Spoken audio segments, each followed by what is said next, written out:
भारत में नागरिकता संशोधन अधिनियम लागू हो चुका है और ऐसे में एक बार फिर कुछ देश इसे लेकर विवाद खड़ा करने की कोशिश में लग गए हैं।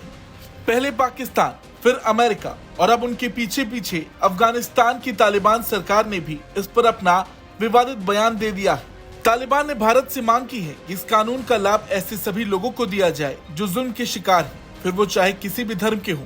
ये इशारा मुस्लिमों की ओर था। अब देखा जाए तो आलम ये हो चुका है कि तालिबान, जिसकी सरकार खुद आतंक और खून खराबे की बुनियाद पर बनी है, वो भारत को सलाह दे रहा। अफगानिस्तान में सिखों और हिंदुओं के साथ किस प्रकार का व्यवहार किया जाता, ये बात दुनिया जानती है। मगर बयानबाजी में तालिबान भी अमेरिका और पाकिस्तान से जरा भी पीछे नहीं दिख रहा। द वायर को दिए गए इंटरव्यू में तालिबानी प्रवक्ता सुहेल शाहीन ने कहा है कि ये कानून सभी के लिए होना चाहिए, फिर चाहे वो मुस्लिम हो, हिंदू हो या सिख। ये उन सभी के लिए होना चाहिए जो अपने देश में जुल्म का शिकार हुए हैं। हालांकि जिन जुल्मों की बात तालिबान कर रहा, उसने ये भी सफाई दी कि तालिबान शासित अफगानिस्तान में सिखों और हिंदुओं के साथ कोई जुल्म नहीं हो रहा।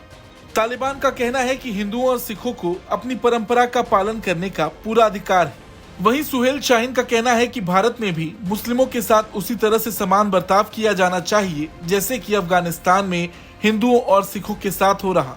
अब देखा जाए तो केंद्रीय गृह मंत्री अमित शाह ने हमेशा ये बात कही है कि ये कानून केवल उन सताए गए अल्पसंख्यकों के अधिकारों की रक्षा के लिए लाया गया है जो कभी अविभाज्य भारत का हिस्सा रहे थे, और ये किसी के अधिकारों को नहीं छीनता। इस कानून से देश के अल्पसंख्यकों को डरने की जरूरत नहीं है, क्योंकि इस कानून में किसी भी नागरिक के अधिकार को छीनने का कोई प्रावधान नहीं है। लेकिन इतना कुछ समझाने के बाद भी देखा जा सकता है कि ये देश किस तरह से दुनिया को भ्रमित करने में लगे हैं। अब चाहे फिर पाकिस्तान की बात की जाए या अफगानिस्तान की, माइनॉरिटीज की यहाँ क्या हालत है ये पूरी दुनिया के सामने है।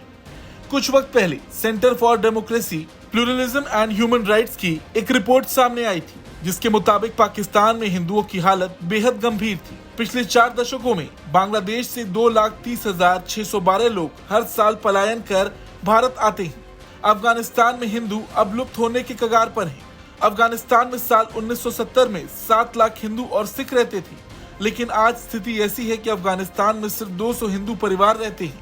अब देखा जाए तो खुद के देश में माइनॉरिटीज की जिंदगी नरक बनाने के बाद ये देश भारत को सलाह देने में लगे। खैर, तालिबान का वजूद खुद खतरे में है। उसकी बयानबाजी से भारत को कोई फर्क नहीं पड़ने वाला। लेकिन इस खबर पर आपका क्या कुछ कहना है, कमेंट करके जरूर बताएं। ब्यूरो रिपोर्ट, भारत तक।